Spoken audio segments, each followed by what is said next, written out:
Hey, everybody. Good morning. Happy Thursday. Let's see if you can find my video here. Make sure everything's working just fine. Oh, look at that. I am live. Okay, good. Nobody's on yet but me. That's okay. I can talk to myself. Hope you're having a good week.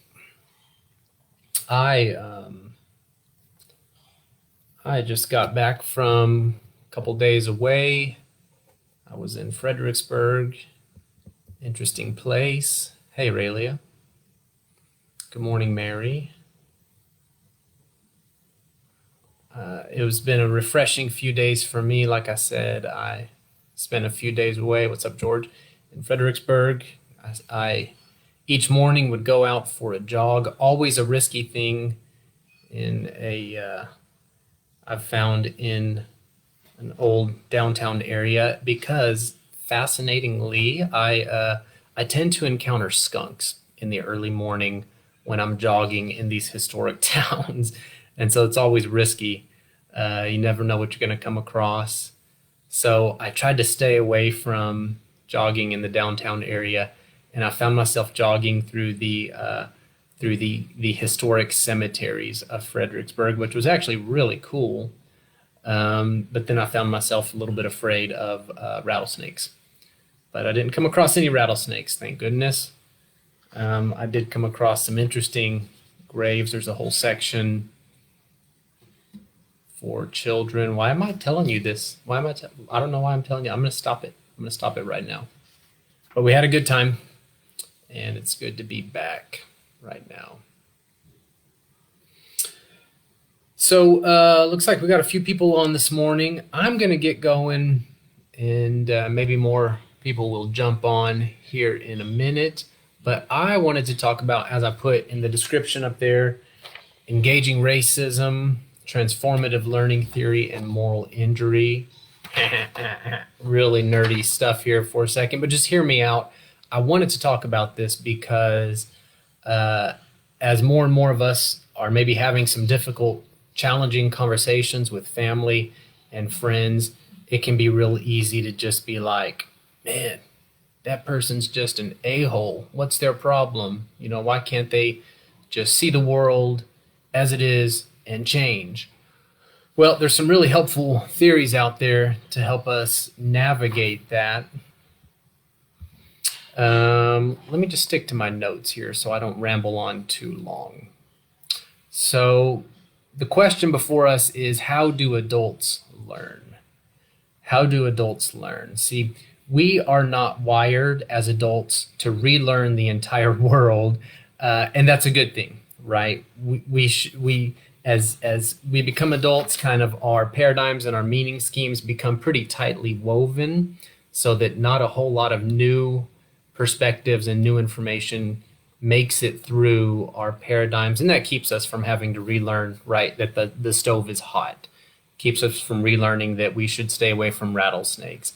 It keeps us from relearning a lot of good stuff, but it also makes us entrenched in the world to where we don't change very easily. We don't change our worldviews. I know I hear a lot of people making fun of boomers in the world that are stuck in their way, and it's because really that's kind of adaptive. It kind of saves us time, and we've learned lessons, and we've moved on.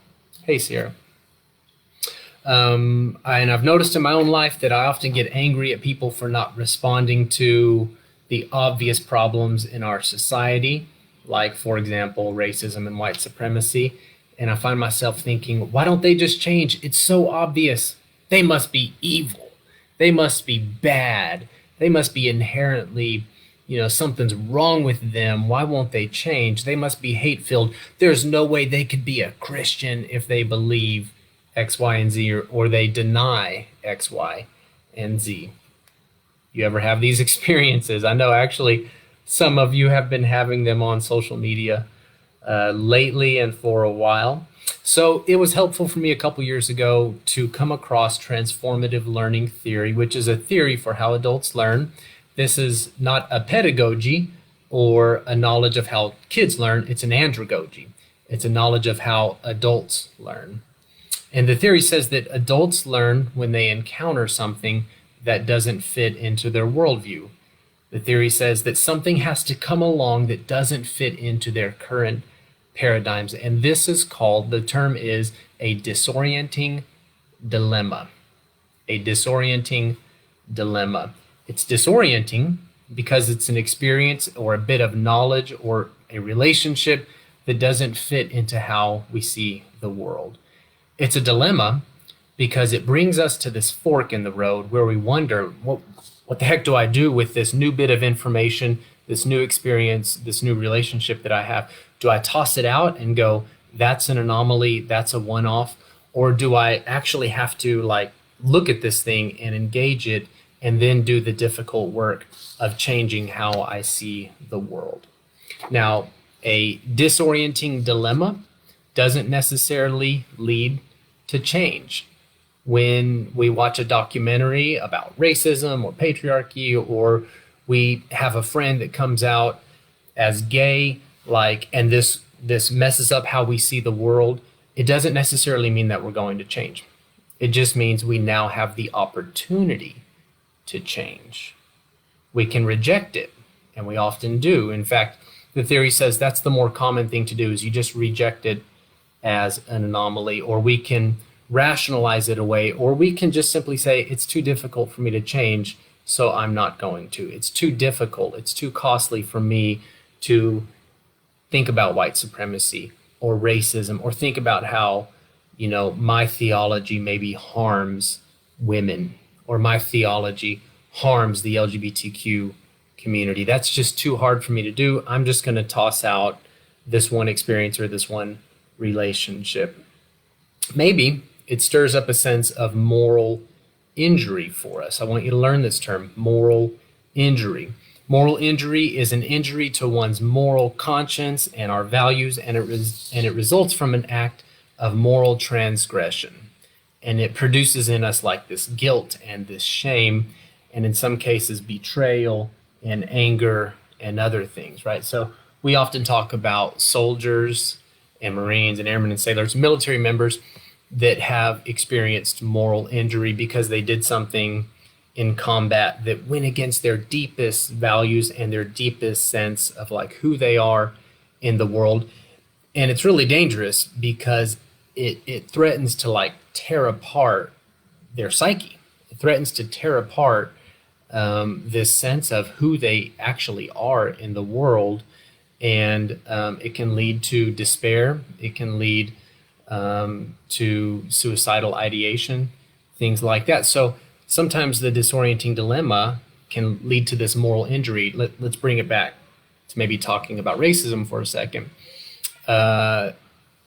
Say I have somebody in my life and I would like for them to see how white supremacy exists in our society and how our systems uphold it, our systems perpetuate it, and say this is a white person, an older white male. We'll pick on them for a while.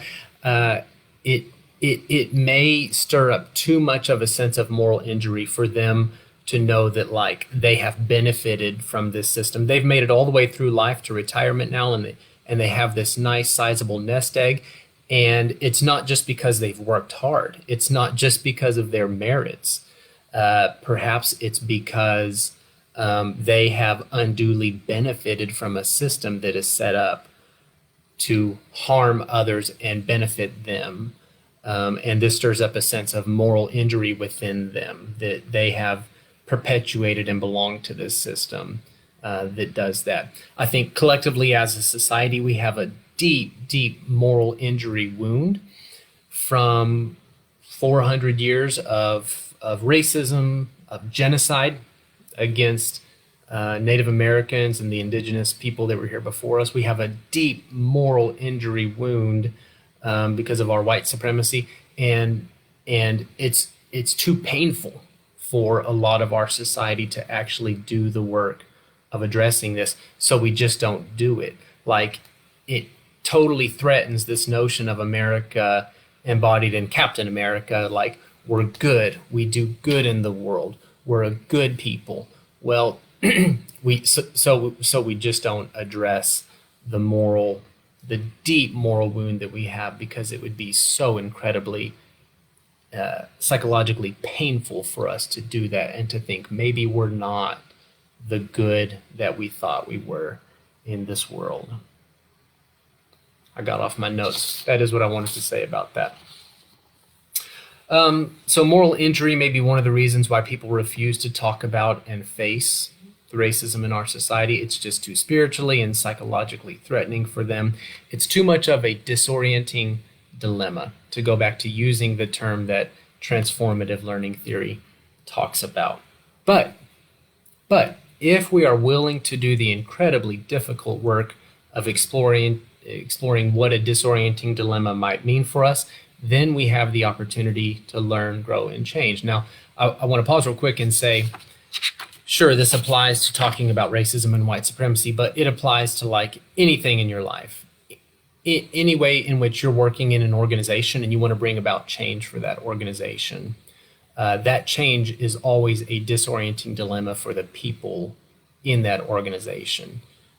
It makes them come face to face with the world doesn't work, or this institution doesn't work the way I thought it would.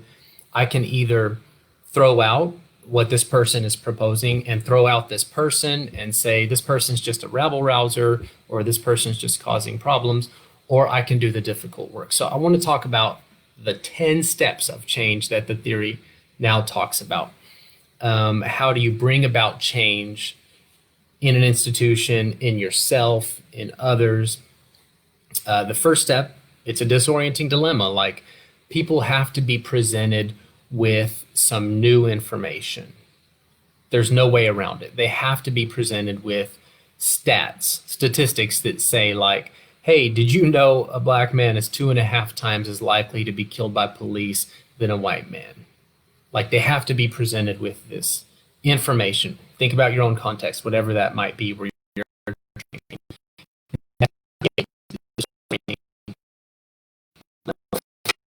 that within the 10 steps of how do adults learn is a self-examination with feelings of guilt or shame. Now, if they decide, okay, I'm willing to examine this new information, they go to the second step, which is looking inward and going, God, that stirs up a lot of guilt for me, or that stirs up some shame for me. Wow, that means I have contributed to all of this in these ways. I have some culpability, or man, I'm not the smart person that I thought I was. I'm not the leader I thought I was, whatever that may be. The third step, a critical assessment of all of your assumptions. It says your epistemic, your sociocultural, your psychic assumptions, but basically that means you critically assess like, wow, well, how do I know what I know? Where did that come from? Did that come from Fox News? Did that come from CNN? Did that come from some other propaganda? Did that come from my parents? Did that come from my peers? Is this just culturally accepted and it's not questioned? Like, how do I know what I know? I thought this was the way the world worked. Oh, dang, maybe it's not. So you have to do this critical assessment of how your culture, how your society believes things.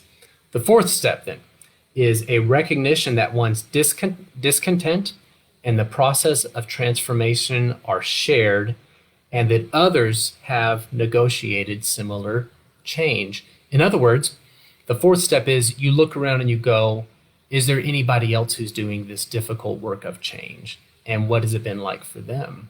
You find this sense of shared humanity. You find this sense of community where you go, all right, who else is going through a disorienting dilemma? What has it been like for them? Oh, wow, I'm feeling kind of the same things in that. Dang, it's good to not be alone as I do this difficult work, which is why I think our community at Peace of Christ is so, so important. We have to have community. We have to have relationships with others. We have to see how are others going through these difficult changes and processing the cognitive dissonance, processing this new information that has jacked up our world, that has turned our world upside down.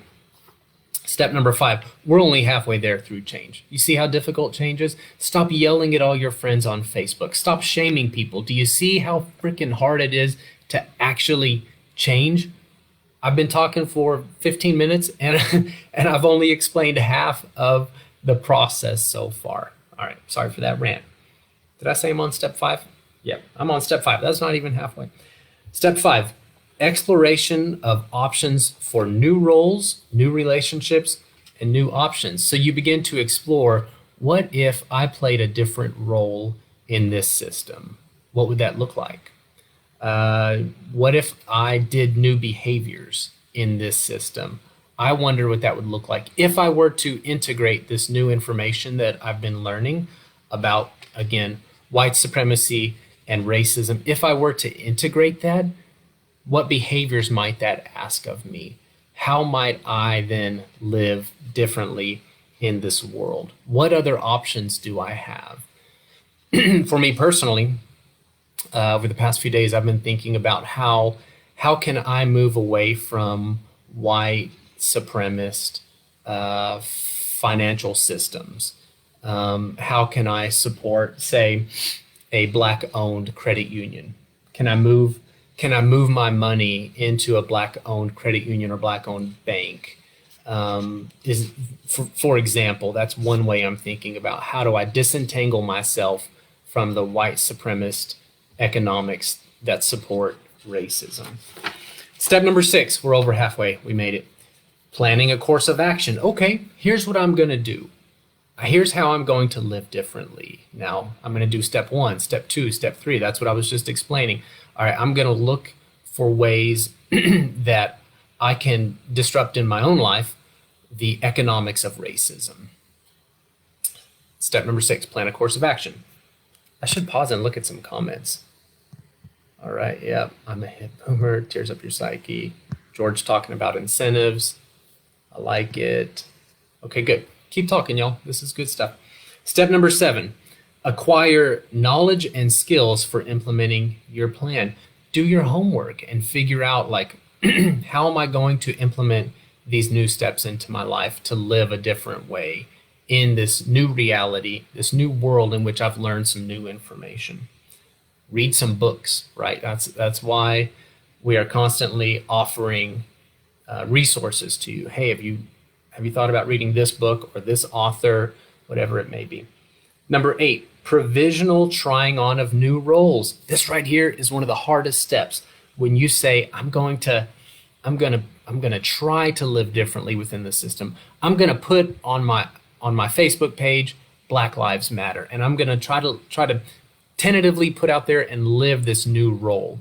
I'm going to act differently in the system, but it's provisional. Like, I can still take it back and I can still, I'm just dipping my toe in the water. I'm going to offer some new ideas in my institution, my company, my organization. I'm going to try to do something a little bit differently than I've done in the past. That's step number 8. We're almost there. Step number 9, building of competence and self-confidence in the new roles and the relationship. Step number 9 is like, once I've dipped my toe in the water to try something new and try something different in the world, now I'm beginning to build some confidence and some competence around it. We've tried that first step of when a family member at dinner says something racist and we're like, hey, I'm not comfortable with that, or we change the subject or we've done something. And then step number 9 is we begin to build some competence and some self-confidence around engaging conversations around racism and white supremacy, or again, whatever way you're trying to bring about change in your institution. And then number 10 is a reintegration into one's life on the basis of conditions dictated by one's new perspective. So number 10 is you really are beginning to integrate into your life now these new practices and habits and behaviors. If you notice, the whole theory is geared toward you have to practice new behaviors, right? So it begins with this disorienting dilemma, which is a very cognitive thing. It's a very intellectual thing. This doesn't fit within my paradigms. And the theory moves toward new behaviors in the world. This isn't a theory about just changing what you think. It's a theory about how do you walk through the world? What are your behaviors, and do those change? So I hope all this has been helpful. This theory of how do adults learn and change. A few big high-level takeaways for you. Be kind to yourself. As you encounter disorienting dilemmas that threaten to really upend the way you see the world, be kind to yourself. Be kind to yourself. This is difficult work. This is long work. Jack Mezirow, who developed transformative learning theory in the 1970s, and others who have refined it since then, he tried to put it down in 10 steps. This work can take, months and years to do. Be patient, be kind with yourself. Be patient and kind with others. Like I kind of ranted about earlier, yelling at somebody on Facebook, or being mean to somebody at the dinner table, like they already have a propensity to not change their paradigms because they're adults. They already have a propensity to be entrenched. It is rare that people are going to change their worldviews and their paradigms. So give you and them the best opportunity you can. Jesus said, be wise as serpents and harmless as doves. If you're trying to bring about change, think about, is this really going to bring about the change I need? Now, that doesn't mean you are never like firm and direct with people, right? Sometimes things need to be addressed publicly. Sometimes you need to just flat out say, hey, I know this is going to hurt your feelings, but I think that was an incredibly racist thing to say, and I'd like to talk about that if you want to talk about that. But just think, again, be wise as serpents, harmless as doves. What's going to actually bring about the change that I'm hoping to bring about? And lastly, it's really helpful to be part of a community as you're doing this work. That was step number 4, right? Recognition that this difficult journey is shared, and it's part of the common human experience. And how are others doing with this? So I hope these 10 steps have been helpful. Transformative learning theory. How do people actually change? What are the steps for that? And why is it that people don't? Often they don't want to change because it's just easier. It's just easier to dismiss the new information. It's just easier to not address the moral injury that we have caused to others and we have caused to ourselves.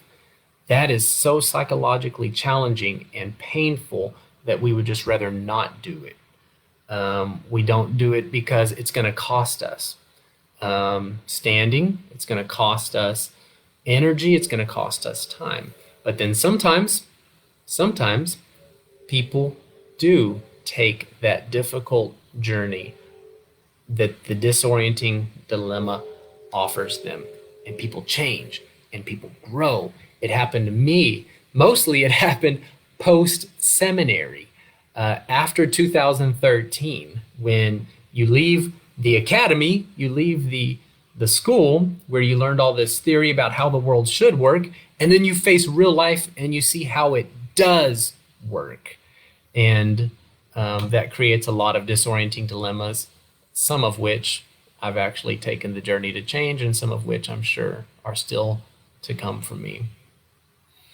I'm seeing a lot of comments here. Sierra, First Nations is preferred these days. So I apologize for using the wrong term, if I've used the wrong term here. Thank you, Sierra, for helping us see that. I'm going to sign off. It's 24 minutes. I love you all. Keep going, keep working through these disorienting dilemmas. It's tough work. I'm glad that we're here for each other as we do that. Have a great day, everybody. Bye-bye.